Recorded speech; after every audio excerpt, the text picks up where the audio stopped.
Përshëndetje të nderuar miq, në mbytyje të kësaj jave do bëjmë një analizë të zhvillimeve politike, kryesisht asaj që ndodhi ditën e premte në mbledhjen e grupit parlamentar dhe të qeverisë.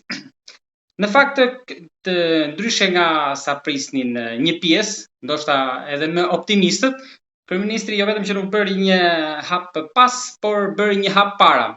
Për këtë dhe për gjithçka tjetër do të flasim në një bisedë me zotin Grit Roy, pedagog në New York për shkencat politike dhe marrëdhënie të ndërkombëtare. Grit, përshëndetje dhe faleminderit. Përshëndetje, faleminderit ju për ftesën. Grit, ju jeni një qytetar jo vetëm i angazhuar për më shumë se kaq, me shkrime, me analiza, me opinione, intervista, jo vetëm në mënyrë virtuale, por keni qenë i pranishëm edhe fizikisht në Tiranë protest. Por duke parë atë që deklaroi kryeministri Edi Rama, në fakt ai jo vetëm që nuk lëshoi pe, por kërkoi më shumë. Ç'është kjo besa që ai futi në mes në këto momente? Më shumë se sa simbolik, apo ndoshta edhe për të matur temperaturat e gushtit, ndoshta për zhvillimet të tjera shtatorë? Shikoni, siç mund ta dini dhe besoj që duhet ta dinë edhe shikuesit tuaj se kemi folur këtu përpara, nuk pritet që kryeministri ose asnjë pjesëtar antar i Parisë së Tiranës të lëshojë pe. Nuk pritet që ata të lëshojnë pe për disa arsye. Pikës pari sepse ata janë arkitektët e këtij sistemi të korruptuar, pra ata funksionojnë të gjithë së bashku si një pari shumë kompakte, anti-shqiptare, e cila sistematikisht, me dije, me vetdije të plot, ka shqiptarizuar Shqipërinë, ka oligarkizuar, nëse mund të themi kështu, sistemin ekonomik, i ka bërë shqiptarët të zgjedhin midis ikjes dhe qëndrimit si sklever, pra ka bërë gjatë gjithë këtyre viteve sklavërimin e ngadalshëm, po të vazhdueshëm të shqiptarëve. Në këtë pikë ku kemi ardhur sot, kryeministri nuk është më në kontroll të fatit vet. Shqipëria është sot një vend i cili kontrollohet nga rrjete shumë të fuqishme. Përtej kryeministrit, disa janë të brendshme që rrjedhin nga sigurimi i shtetit, janë njerëz emri të cilëve nuk përmendet kurrë, por të cilët kanë njerëz në pikat kyçe të shtetit shqiptar. Pra, gjithashtu nuk e keni fjalën për pjesën oligarkike, por një tjetër rrjet. Nën oligarkin ka një rrjet që kontrollon pushtetin, kjo është pa dyshimin më të vogël, është ai rrjeti që lëviz fiet, që rregullon propagandën, që bën pyetjet në emisione televizive, që rregullon edhe tregun edhe të gjitha. Pra është çdo gjë e mirëmenduar, është çdo gjë e kalibruar. Mirëpo, tani ka dhe padron të ri, sepse ka kaluar shumë kohë, ideali nuk i mban më njerëzit lidhur dhe rrjetet e ndryshme kriminale që janë krijuar dhe sindikata ndërkombëtare e krimit, e cila ka marrë në dorë një pjesë konsiderueshme të shtetit shqiptar, është pikërisht ajo që kontrollon kryeministrin tani më. Pra kryeministri e kupton dhe e din se është një nga politikanët më të zot nga ky pikëvështrim për të kuptuar gjendjen dhe e kupton që nuk është më në kontroll. Dhe ajo deklarat dhe i ashtuquajturi manifest i besës ishte një kundërpërgjigje ndaj argumentave tanë që i treguam shqiptarëve që Shqipëria në këtë rrugë ku është, pa një rebelim qytetar, do të shkojë pa asnjë lloj dyshimi drejt një përplasjeje ndër shqiptare me tema, me tone fetare, me tone sektare dhe me shumë tone të tjera. Ky është një argument profesional. Pra, duhet parë e vërteta në sy dhe kryeministri besoj që e di që Shqipëria është ndarë në shumë segmente të ndryshme, të cilat kanë investuar në grimëcimin e saj shoqëror, të cilat kanë investuar politikisht, ekonomikisht dhe me njerëz në ndarjen e shqiptarëve në klane, fe të ndryshme, grupime sektare, veri jug, të gjitha llojet. Dhe duke qenë që u bë një analizë e tillë prej nesh gjatë disa ditëve dhe me sa duket kanë gjitur fort tek shqiptarët, kryeministri kundërpërgjigj duke bërë atë të ashtuquajturin manifest i besës për të mbajtur nën kontroll ata që i ka sklevrit e tij në veri të Shqipërisë, sepse me sa duket me sklevrit e tij në jug të Shqipërisë është marrë vesh ndryshe. Pra ju thoni që manifesti shkon për të vetët brenda, për të forcuar rrallët, jo nuk është drejtuar më shumë sheshit, pra të vetëve. Jo, nuk e thash në atë mënyrë, do ta shpreh në mënyrë tjetër se ndoshta nuk u shpreha qartë për publikun. Kryeministri nuk merret me Sheshin, nuk e ka problem Sheshin, përsa kohë që Sheshi nuk ka profesionalizmin e duhur dhe Sheshi merret me mesazhe jashtëzakonisht shumë të cekta. Pra, Sheshi do të bëhet problem nëse shqiptarët vërtet të ndërgjegjësuar, ndërse nëse shqiptarët vërtet duke e ditur se ku është e keqja dhe duke e hequr veten nga e keqja, do të fillojnë për ditë më tepër të tregojnë revoltën e tyre qytetare, të bojkotojnë legitimitetin e kësaj qeverie dhe hap pas hapi të përshkallëzojnë duke bojkotuar pjesë të ndryshme. Kjo është rruga që për të thyer një sistem të mirë konsoliduar në kushte të tilla ku lojtarët ndërkombëtar nuk kanë interes, thuaj nuk kanë asnjë lloj interesi që të bëjnë atë çfarë është më mirë për shqiptarët, por kanë interes që ta mbajnë gjirizin e mbyllur, t'i vënë një kapak gjirizit dhe në këto kushte është e pa imagjinueshme që ta rrezikoj Sheshi kryeministrin. Përsa kohë që argumentet e Sheshit janë argumente të cekta, deri diku naive. Jo më larg se sa sot po lexoja një analizë të dikujt që është i rëndësishëm shesh, nuk po dua t'ia them emrin sepse nuk du t'i jap municione taulan pallave të kësaj bote, por ishte një analizë që kishte 2 ose 3 të vërteta që duken qartazi, por në pjesën tjetër që ishte shumë e cekët. Ajo me të cilën po përballet Shqipëria është një kast, jo vetëm një kast kriminale e kontrolluar nga Sindikata Ndërkombëtare e Krimit, e cila po kërkon haraç, jo vetëm me një pari e cila ka shqiptarizuar vendin për t'u pasuruar vetë, por kemi të bëjmë edhe me një rrugë të pandalshme drejt një përplasje, sepse legitimiteti i Edi Ramës ka rënë, unë e kam thënë përpara, Edi Rama nuk mund të vazhdojë të jetë më, por Shqipëria do zgjidhje dhe zgjidhja brenda për brenda Paris janë të gjitha zgjidhje me ripërzierje. Dhe këto lloj zgjidhje me ripërzierje nuk do të mund të krijojnë kohezionin e duhur. Që të funksionojë një shtet për shqiptarët dhe që të dalim nga ky qerfull drejt një lufte civile të tmerrshme, ka vetëm një rrugë. Është rruga që kanë ndjekur të gjithë vendet normale të botës dhe është rruga drejt shtetkombit. Ky duhet të jetë ndërgjegjësimi i shqiptarëve sot, pra ose shtetkomb ose luftë civile. Këto janë zgjedhjet, sepse në çdo pikë Edi Rama i ka edhe gurin edhe arrën në dorë, do të filloj represioni të ngrihet, do të filloj të shtohen taksat, po të shihni nga pikpamja ekonomike, Shqipëria nuk është më asnjë vend i përballueshëm. Në Shqipëri, në Tiranë, çmimi i apartamenteve po shkon mbi 3.000, mesatarja është 2.000, po ka apartamentet e reja janë mbi 3.000 e përsipër asaj, ndërkohë që paga minimale është 700 euro. Paga mesatare 700 euro në muaj. Kush do t'i blej këta? Por kryeministri thotë që ata janë ngritur, jo se janë keq, po se duan më shumë. Kryeministri është një propagandist që e kupton mendsinë e deri më sotme të shqiptarëve, të atyre shtresave që e kanë mbajtur në pushtet.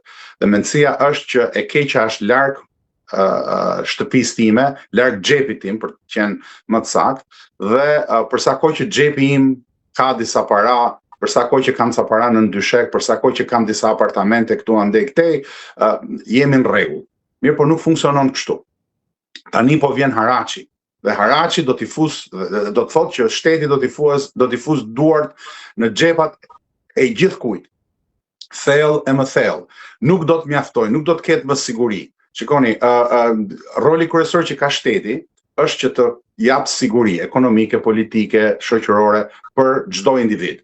Tani, në momentin që ky shtet nuk mrrin dot të mbajë vetveten, që është në borxh, që është i kapur nga interesat huaja, ku është bërë një vend lufte nëpërmjet shumë interesave të huaja, në atë pikë shteti pastaj sheh vetëm mbijetesën e vet. Dhe kur sheh vetëm mbijetesën e vet, i fut duart thellë më thellë në xhepat e qytetarëve, të cilët e mbështesin. E në atë pikë kjo është ajo që duhet të ndodhë sot, jo nesër.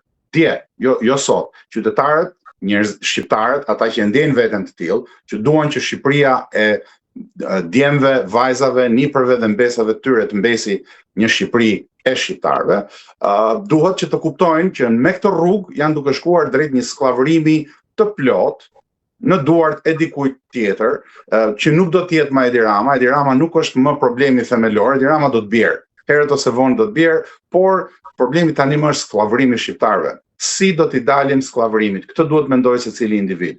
Dhe nëse nuk veprojnë sot, nuk do të ketë më kohë. sidomos brezi i ri, duhet ta kuptojë që pas kësaj nuk do të ketë më, sepse nëse dështon kjo lëvizje, kjo protest, do të kesh një numër të konsiderueshëm njerëzish që do të jenë të papranueshëm për parinë e Tiranës. Disa shifra thon 300.000, disa shifra thon 500.000, e disa analistë të tjerë thon deri në 700.000 vetë që do të detyrohen të largohen. Mirë, po sot për sot jemi 1.1 milion shqiptarë. Sipas censusit të qeverisë, të vetë deklaruar.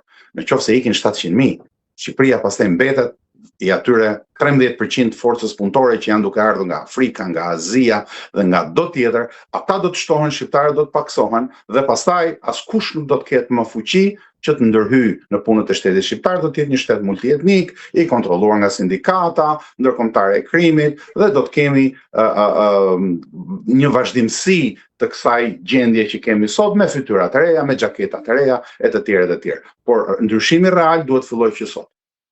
Ju thoni që Rama ka rënë, por kjo rënje de jure tani si mund të jetë? Mund të jetë një rënje buta apo e kontrolluar, e fortë?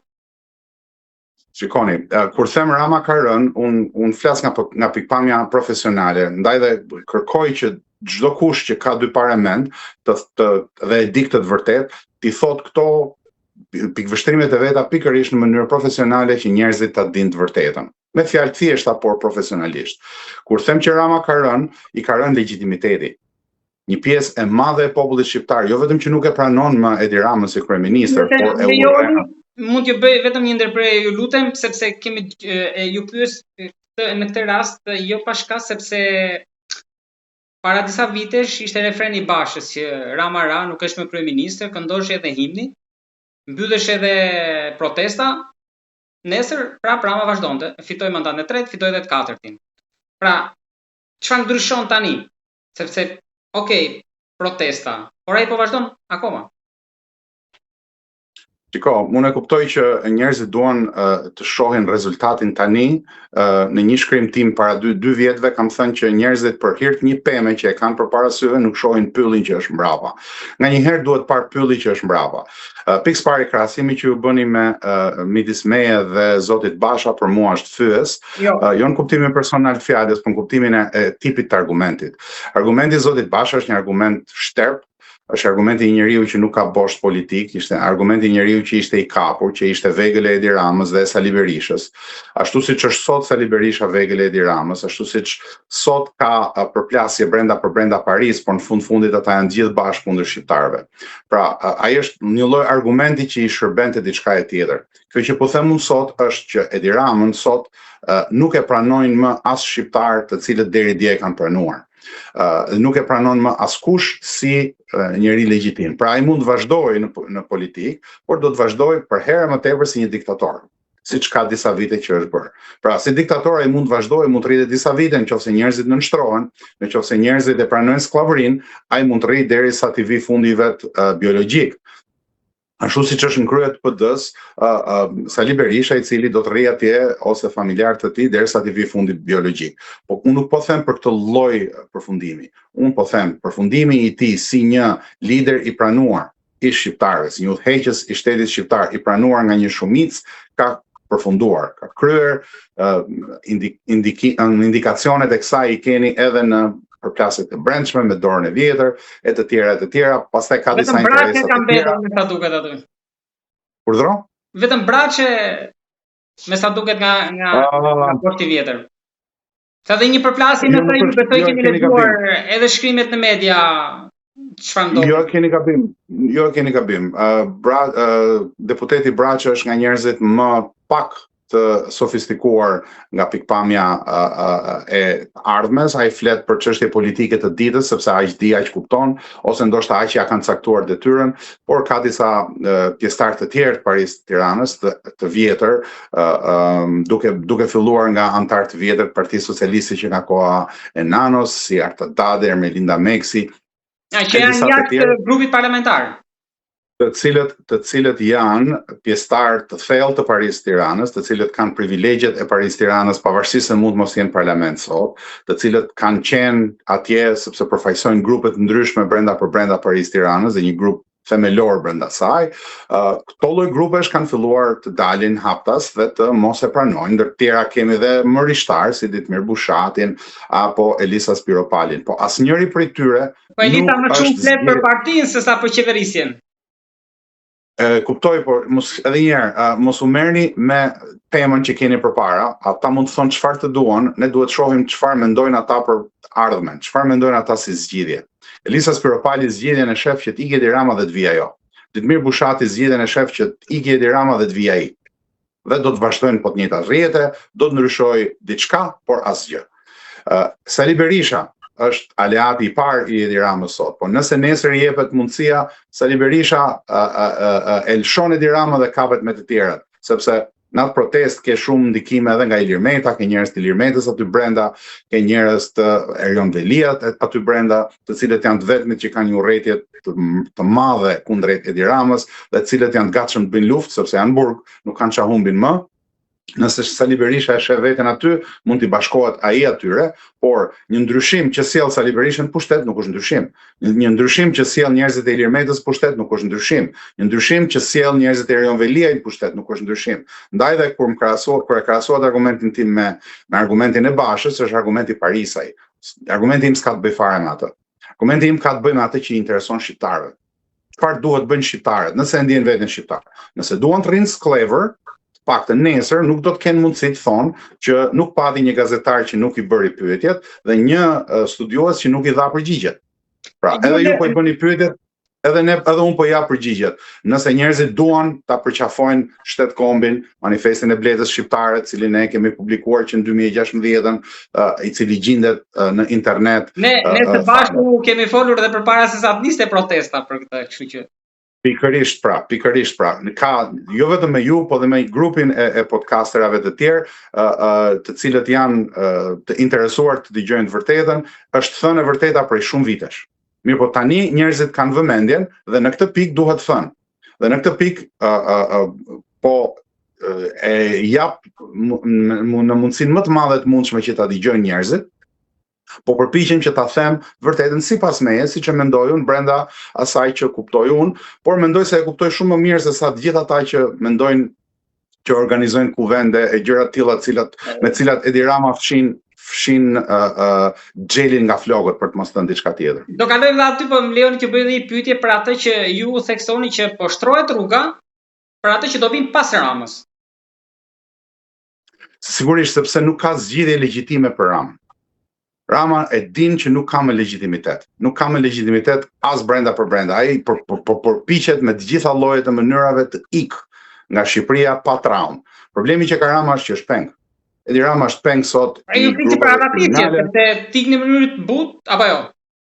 Llojet e ikjes pastaj janë të negociueshme për të gjithë, dhe unë nuk jam brenda diskutimeve, nuk kam asnjë lloj lidhje me diskutimet që ai po bën me njerëz të ndryshëm, por jeni të bindur që ai është duke bërë diskutime për të gjetur një mënyrë që të mos t'i hyj ferr në këmbë, për të ikur diku në një mënyrë, në një farë lloj mënyre ku të gëzoj paratë e vet të vjedhura, të cilat i ka transferuar jashtë Shqipërisë me anë të shumë kanaleve të ndryshme.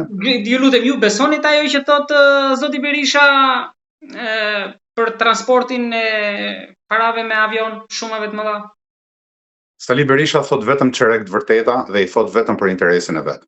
Sali Berisha ka transferuar dhe paratë e veta, po këtë nuk e thot. Sali Berisha është pjesë e sindikatës, është pjesë e Paris Kriminale të Tiranës dhe ka kryer bashkë me Edi Ramën krime të përbindshme kundër shqiptarëve. Pra këtë nuk e thot Sali Berisha. Sali Berisha e thot tani që i volit vetëm një çerek të vërtete, ndërkohë që e mbush me 200 milion rrena që i thot në ditë. Sali Berisha nuk është zgjidhja. Është po i zgjidhja sa është Edi Rama. Nëse shqiptarët duan zëvendësojnë Edi Ramën me një fytyrë tjetër të Edi Ramës, atëherë le të zgjedhin Sali Berishën ose çdo që ai cakton, se ka marrë caterie të reja tani, të cilët janë të bukur dhe të botoksuar dhe mendon se me ata do të vazhdojë. Sali Berisha është hienë e vdekur politike. Merret me kockat e mbetura të atyre shqiptarëve budallënj që ende i besojnë atij. Pra, Sali Berisha nuk është zgjidhja dhe denoncimet e tij nuk duan as marrë në vëmendje. Siç e pat, unë nuk desha të flas shumë për Sali Berishën sepse është është një udhë të vdekur, politike flas. Ndërsa, për sa i përket problemi sot është Edi Rama dhe njerëzit rreth tij, sa ai e ka pushtetin. Edi Rama është në pushtet edhe prej Sali Berishës. Sali Berisha ka detyrën që të zaptoj vendin e opozitës. Ky është problemi i tyre. Dhe ata punojnë bashkë. Ilir Metën e kanë futur në burg, Ilir Meta është duke punuar tani që dal nga burgu të marrin llokmën e vet. Erion Velin e ka futur në burg Edi Rama dhe po përpiqen Erion Velia po përpiqet me njerëzit e vet që të rifitojë llokmën, asnjëri prej tyre nuk punon për shqiptarët. Duhet të jetë qartë kristal. Për të kthyer edhe për ta mbyllur argumentin me atë që nisët për periudhën post Rama, ju më treguat vetëm një nga hapat e parë që ai çfarë po bën, po tjetër çfarë po ndodh në gjykimin tuaj. Pra çfarë shikoni ju në perspektivë që po përgatitet? Shiko, Edi Rama kërkon të rrinë pushtet. Paria e Tiranës kërkon që të mbajë kontrollin. Për aq sa është e mundur të mbajë kontrollin dhe këtë kontroll ja rrezikojnë edhe së brendshmi mungesa e legjitimitetit, por edhe forcat jashtme. Në fund të fundit, Edi Rama pranon që të largohet nga pushteti vetëm nëse ka garanci për veten e tij. Unë nuk mendoj që mund t'ja japi kush brenda për brenda garancit, sepse garancit në Shqipëri kanë vlerë nën zero.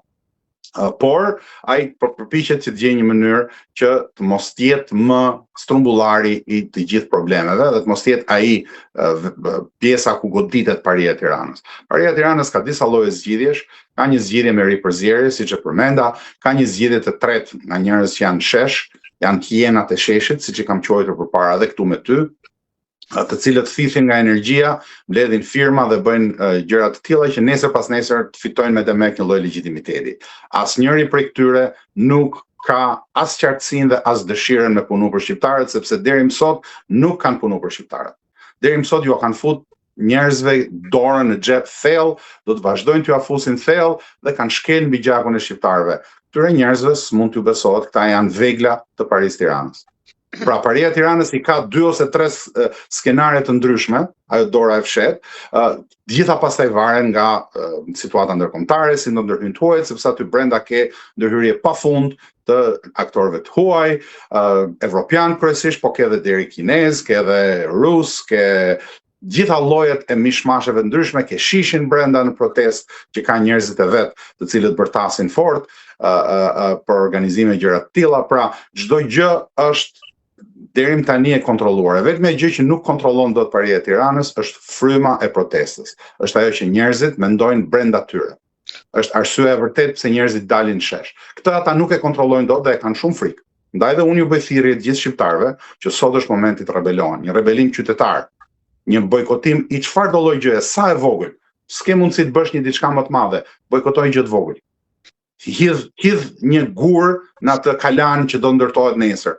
Edhe nëse mos u ndërtoft, të paktën ke dhënë nga ndërgjegja jote. Unë paktën kështu e shoh, gjithçka që bëj, sidomos në këtë kohë, është që të bëj atë që unë mundem, që nesër ta kem ndërgjegjen e qetë. Që shqiptarët mos thonë dot që po ti ku ishe kur ishte momenti kyç. Ngrit, ka nga ata që mendojnë që kryeministit po i mbyllen dyert jashtë. Por në fakt vetëm pak ditë më parë, jo vetëm që dyert nuk u mbyllën, po u mbyllën kapitujt e negociatave. Tani Bashkimi Evropian nuk e di realitetin në Shqipëri, apo realiteti është me 2 standarde, dhe ne nuk e kuptojmë atë që kërkojnë ata. Unë të falenderoj shumë për këtë pyetje, se është një pyetje me shumë vend dhe kërkon përgjigje. Është një pyetje me shumë vend. Pra, a e din të huajt çfarë ndodh këtu? Huajt e din fije dhe përpe. Bashkimi Evropian e di fije dhe përpe. Po para se të dalë aty, duhet t'ja përgjigjen pyetjes tuaj të parë, që apo i mbyllen dyert Edi Ramës në përbot. Përgjigja është diçka më shumë se sa aq.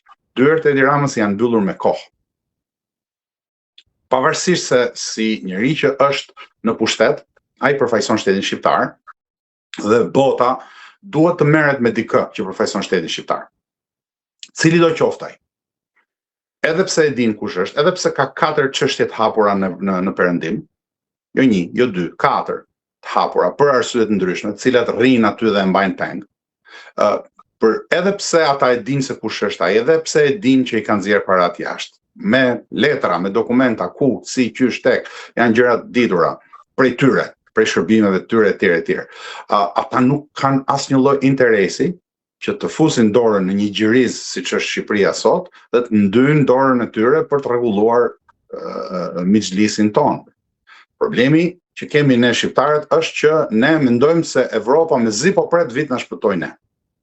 Evropa me zi po pret që të hyjë Shqipëria në Evropë që të shpëtoj Evropa nga problemet që ka, se sa të hyjë Shqipëria do jemi në rregull. Kjo është një mendësi që ta quash marrëzi kolektive është pak. Evropa nuk na ka dashur kur historikisht, Bashkimi Evropian nuk i do shqiptarët, po i ka problem. Dhe si problem që jemi ne, që shkaktojmë gjithmonë trazira dhe probleme edhe përtej kufive tanë, ata duan që ky gjë, sa më shumë të paksohemi ne, aq më të kënaqur janë ata. Drejt libanizimit po shkojmë, e thash pak më parë, ne po shkojmë drejt një konflikti me nota fetare si në Liban. Pse? Sepse askush nuk do të bëjë gjën e duhur sot. Sot është momenti i fundit që të mos shkojmë në Liban. Evropa nuk e ka fare problem libanizimin. I vë një kapak të madh, merrni ju me njëri tjetrin, thot, por sa kohë që un kam balancën time, jeni në rregull, sepse na shes si kafsh. Si kafsh na ka parë gjithmonë, është nëpër letrat e tyre, si kafsh na kanë trajtuar gjithmonë. Lërini retorikat, lërini ku shkon ky frye nëpër Bruksele, nëpër gjëra të tilla, ata janë burokratë, cilët shohin më shumë rrogat e tyre, vinë në Shqipëri dhe gjejnë të dashura, edhe ngaherë dhe deputete, zëvendës ministre, janë shumë të këndshëm dhe të gjindshëm gjithë ta që vinë nga Evropa, jetojnë me rroga të majme në mes të Tiranës, duke shkuar në restorante të majme, dhe kur dalin nga Shqipëria shkojnë blejnë shtëpia miliona dollar. Pra, për ata çështja është në rregull. Për ata status quo-ja në Shqipëri është perfekt, është sllafari. Pra, ju thoni diell, det, dashuri në rregull, por më përmendet një fjalë pak më lart me xhelis. Edhe mbajt mendja tek Turqia. Ngrit, mendoni që Erdogani ka dorë këtu? I interesojnë kjo që po ndodh? Të gjithë fuqitë rajonale, të gjithë fuqitë që kanë interes në Shqipëri, sigurisht që kanë dorë.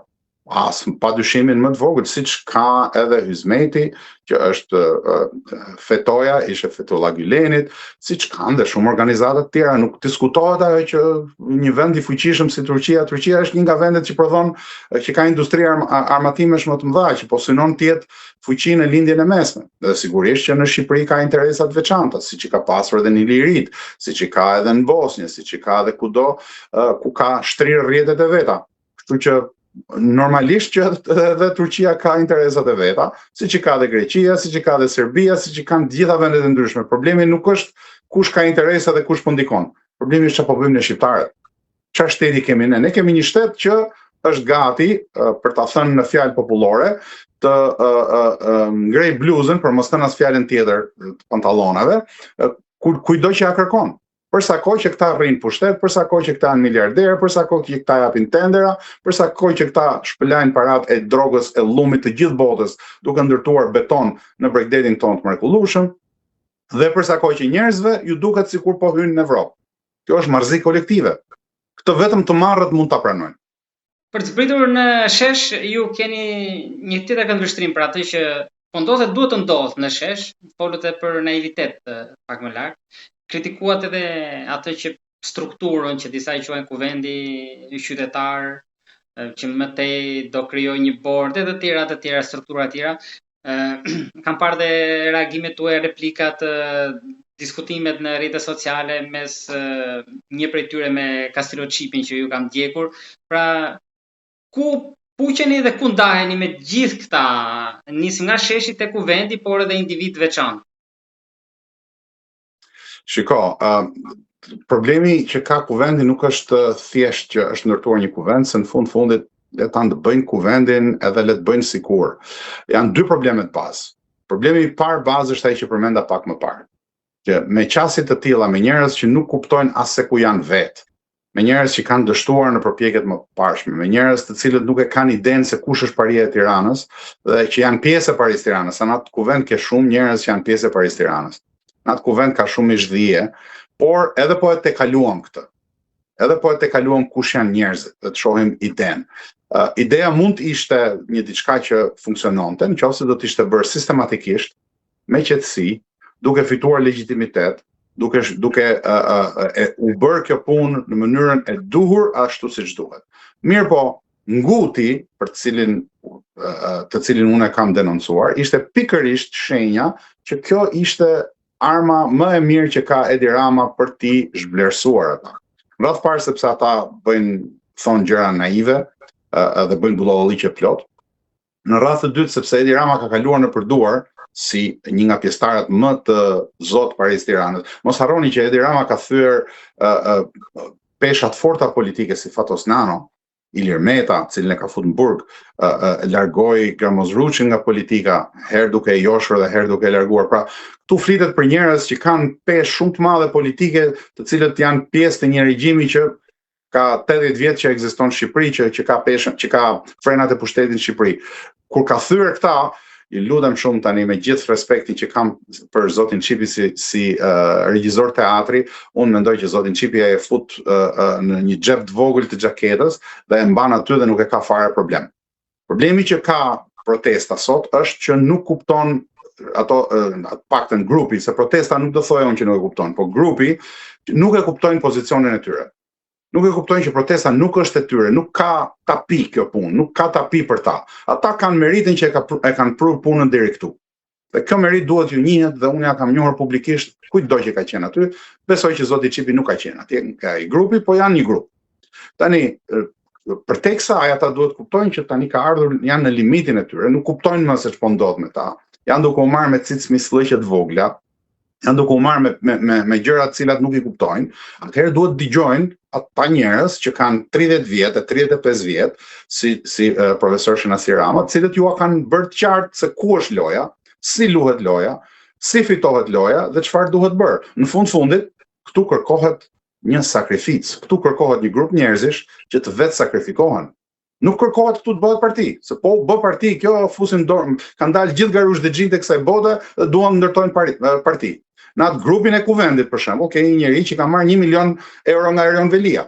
I ka marrë me tender të rregull, thot, po në rregull, po ka marrë 1 milion euro. Askush nuk t'jep 1 milion euro për një projekt pa ta blerë gjakun. E ka disa të tjerë që punojnë për Ilir Metën, që e mban veten shoqëri civile, është një djalë atje që del dhe flet, e ka të tjerë nga Edi Rama, e ka të tjerë nga Sali Berisha që po përpiqet tani ta marrë në dorë vetë, sepse thot ta aq budallë janë, unë do futem do hy. Ke shumë pak njerëz të qartë në atë grupin e kuvendit. Sheshi edhe qytetarët fjalimin tuaj e pritën shumë mirë. Po, unë do t'i pyes për atë pjesën që disa i quajnë qeta e mikrofonit aty. Çfarë ndodhi? Si ishte komunikimi me ta? Pra çfarë mund ta thoni diçka tjetër përte asaj që duket çdo natë në ekran? Mënyra e funksionimit aty. Shikoni, unë nuk kam probleme me askënd dhe nuk më është krijuar asnjë lloj problemi për të folur, përkundrazi, duhet të jemi sinqert, duhet të jem i hapur me njerëzit, më është kërkuar që të flas shpesh e më shpesh. Megjithatë, unë mendoj që më shumë se sa pjesa e fjalimeve, ajo që ka, domethënë fjalimet janë një pjesë ku shfryhet dufi i gjithë sekujt, se njerëzit tregojnë që kanë një mlef të papar ndaj padrejtësisë që është bërë 35 vjet. Jo thjesht nga Edi Ramës. Edi Rama është strumbullari që në këtë moment do t'i hajë të gjitha. Por ashtu siç duhet të jetë, se ai është tani në pushtet dhe është njeriu që e ka kthyer këtë punë në diktaturë të hapur. Por njerëzit u shfryn. Përtej shfryrjes çfarë ndodh? Përtej shfryrjes, cilat janë idetë? Si mrihet të shtetkombi? Këtë duhet kultivojnë ata. Domethënë, atje në protest duhet folur për çështjet që e çojnë punën përpara. Në atë protest ju duhet folur shtresave të ndryshme shoqërore. Në atë protest duhet folur studentëve, ju duhet folur anvisave, ju duhet folur njerëzve që punojnë në shtet, një pjesë e tyre janë në protest, ju duhet folur policisë, i duhet folur ish ushtarakëve dhe ushtarakëve të sodëm, i duhet folur medias, njerëzve të medias, kështu si puna juaj, se unë kam qartë që gazetarët bën një punë dhe për një rrogë janë të detyruar të thonë atë që ju thonë pronarët. Por në zemrën dhe mendjet e tyre nuk hyn dot pronarët. Pra kjo protestë duhet shkoj tek qytetari, duhet shkoj ke ata që pak që ndihen ende shqiptar, se janë paksuar shumë. Dhe me anë të tyre të rris legitimitetin e vetes, jo të personit që flet, po të protestës dhe të ul legitimitetin e Paris. Dakor, Me uljen e prit një sekond se ka një hap, prit, ka një hap. Me uljen e legjitimetit Paris fillon përshkallëzimi, fillon bojkotet të ndryshme, të grupave të ndryshme, mund të flitet për grevë, mund të flitet për shumë çka tjetër, mund të flitet për mos pagesa, ka literatura botërore na mëson që mjetet e mosbindjes civile në këtë lloj mënyre, pra një rebelim qytetar siç e quaj unë, janë pafund. Asnjëra prej tyre nuk është provuar. Të gjithë këta njerëz nuk kanë atë synim pra. Aty brenda ka njerëz që janë me qëllime të mira, por nuk arrin dot ta kuptojnë, nuk e kanë thellësinë e duhur të mendimit, për ta thënë qartë, me pak arrogancë, por duhet të thënë kjo punë. Nuk arrin dot. Dhe problemi që kanë ata është që e mendojnë atë pjesën e tyre si tapi. Edhe vinë gjithë farsoj njerëzish që flasin budallalliqet pafund nëpër mbledhjet e brendshme, jo mbledhjet e jashtme, mbledhjet e brendshme, të cilët mendojnë se do t'i japin zgjidhje, po tani nëse shqiptarët duan zgjidhje budallaqe, po më mirë po mbajnë këtë diktatorin se ky budalla nuk është, as i marr nuk është i poshtër dhe është anti-shqiptar, po budalla nuk është. Ai këta i fut në xhep. Ai është përgjigjur jo argumentave të këtyre, ai u përgjigj argumentit luftës civile. Besa është përgjigje argumentit ton që thamë që ka një ndarje me thik jug-veri. Dhe veriu shihet si kategorisë dytë. Kësa ju përgjigje ai me manualin Besa. Nuk i përgjigjet atyre budallallëqeve që thonë ata në përkuvendet të tjera që zihen edhe me njëri tjetrin, ku futen 5 provokator, 2 që janë mitoman, e të tjera kanë ngelur akoma me figurat diskredituara aty disa herë, se s'po duhet përmend emra se nuk është çështje emrash, po këtu flitet për një luftë për jetë vdekje, për jetën e kombit shqiptar. Këta merren me cicmislëqe budallëqe. Është e pa, më duket shumë e lehtë, më duket një vazhdim i marrëzisë. Po t'jetë puna për këta, po e them disa herë. Edi Rama flej qetë për ta. Se si ka fare problem. Edi Rama ka problem ato argumentat që i thonë sa njerëz tjerë, të cilët shkojnë drejt e në zemrën e asaj që është çelësi i pushtetit. Si ka funksionuar, cila ka qenë historiku, cilat janë shtresat shoqërore, kush kanë qenë veprimet e gabuara të këtyre shtresave shoqërore që janë pajtuar me të keqen, dhe ndarja me thik, se tani duhet bërë me thik ndarja, midis çka është e keqja që duhet ta lëm pas dhe çka është e mira që duhet ta përqafojmë. E mira është kombi, e keqja është paria. Thjesht. S'ka nevojë për shumë teori. E ka lënë pak pas dore protestën në Tiranë, se ndryshe nga fillimi ku kishim edhe nga trevat mjaft shqiptarë që morën pjesë. Më pas çfarë ndodhi? Si shikoni? Shikoni, protesta ka ulje ngritjet e saj, unë nuk do të bija pre propagandës së qeverisë, që protesta po shuhet, as pak nuk po shuhet. Jo, atë për ardhjet nga trevat, jo masivitetin tjera. Edhe ardhjet nga trevat do të vazhdojnë, me sa jam informuar unë këtu në Amerikë nuk ndalen protestat çdo javë ka një protestë. Të dielën është këtu në New York, e kemi, të shtunën është në Washington DC, është një grup tjetër. Pra grupet ndryshme janë duke organizuar protesta në gjithë diasporën. Diaspora nuk e pranon më, është gjysma e kombit shqiptar diaspora. Dhe nuk e pranon dot më legitimitetin. Mirë po, problemi që ka protesta për momentin është që të kaloj gushti, derisa të kthehen studentët. Me rikthimin e studentëve do të shihni edhe një masivizim tjetër. Pra kjo është lufta që përpiqet Edi Rama. Përpiqet që ta shuaj këtë protestë dhe kjo protestë të jetë zhgënjimi i gjithë kësaj shtrese që e mbështet. Kjo nuk duhet lejuar me asnjë kusht. Dhe për këtë kanë përgjegjësi, po dhe një farë merite ata që po e mbajnë protestën gjallë, sepse nuk duan vetëm vënë në dukje defektet e tyre, duan vënë dukje edhe meritat e tyre që po e mbajnë gjallë këtë protestë, duhet ta mbajnë gjallë derisa të kthehen studentët, por duhet të jenë të qartë në atë që do bëjnë. Sepse po nuk qenë të qartë, paria e Tiranës është e pamshirshme. I shtyp kokën gjithkujt. Duke filluar nga unë që vi nga Amerika, ata nuk i ka problem fare. I shet, i blen, një pjesë atyre janë të shitur se janë futur nga shishi e tjerë, ca të tjerë janë futur nga shërbimet e huaja, pra ata largohen me shumë kollajllëk, po të vi puna për ta shpërndarë gjën. Duhet që populli të jetë në rrugën e duhur, që të mos bjerë pre asnjërit prej atyre provokatorëve që sot flasin me forcë kundër Edi Ramës, po punojnë për shërbimet e gjithë botës. Ngrit, lutem, kam edhe diçka. Ju folët për sindikatën e krimit. por deri ku në gjykimin tuaj mund shkojë dora e zezë? Unë nuk flas me hipoteza, unë flas me fakte. Sindikata ndërkombëtare e krimit kontrollon fije të thella të shtetit shqiptar. Nëse tani janë mbledhur tapit nëpër Tiranë, nuk e di nëse keni dëgjuar këtë lajm, është ka qarkulluar ky lajm nëpër ambiente jo zyrtare, sepse në media nuk del dot, janë duke mbledhur tapit e pronave gjithë rreth e rrotull Shqipërisë, të cilat do të vendosen në funksion të shpëlarjes së parave, të funksionimit të sistemeve dhe mekanizmave të Sindikatës Ndërkombëtare të Krimit. Sindikata Ndërkombëtare e Krimit kontrollon Bankën e Shqipërisë, e cila manipulon turpshëm sistemin e këmbimit për shkak se i duhet Parisë të Tiranës kjo dhe i vlen Parisë të Tiranës. Mund të futim euro në qarkullim, mund ta heqim lekun fare, më duket. Të gjitha këto dalin, kjo është e rëndësishme. Nëse njerëzit kujtojnë që këto para që i fiton Banka e Shqipërisë për të paguar borxhin dhe për t'i dhënë para mbrapsht atyre pronarëve të vërtet shtetit shqiptar, nëse mendoni se këto vijnë nga ajri, e keni gabim. Këto janë parat tuaja, janë parat e tua, të mijat, përsa kam unë një pronë, 2 prona në Shqipëri, parat e gjithë atyre që na dëgjojnë ne sot, pra duart e kësaj Sindikatës Ndërkombëtare të Krimit janë thellë në xhepat e shqiptarëve dhe po shkojnë thellë më thellë. Edhe kur shkojnë xhepat thellë, pastaj shkojnë ato vende tek qija ku nuk duron dot më njeri, po në momentin që dora është thellë nuk e ndal dot më.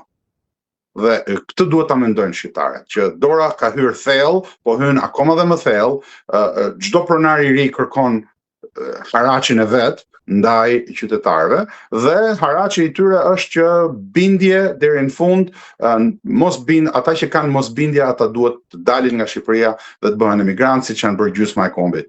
Ky është rreziku. Rebeloheni sot që të mos bëheni sklever të dikujt tjetër nesër. Mos mbeteni se sklever fatkeqësisht një pjesë e mirë e shqiptarëve kanë mbetur sklever. Ngrit, falenderoj shumë për bisedën. Faleminderit juve. Kënaqësi.